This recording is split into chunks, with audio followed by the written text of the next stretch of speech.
Jesus nag-remind sa nato nga di ka kaalagad sa Dios og sa bahandi. Kay mao manguni ang tendency mahitabo.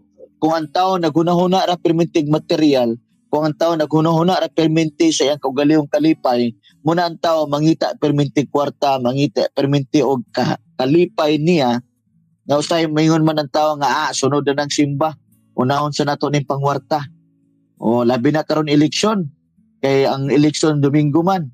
Maingon man tao nga di sa tamo simba ron kay basig na mo kamang nato og tungdako or buntag makaha. Tawag karon social media, bibong kinamangay diha sa ilang mga content. Ngano man, ang purpose ya kwarta man. Unsa ilang gustong i-emphasize nga makadawat og kwarta. No? So muna makaigsunan nga usa ni sa butang nga atong tagag pagtagad, importante man kwarta kaysa bagoy di manginanglag kwarta.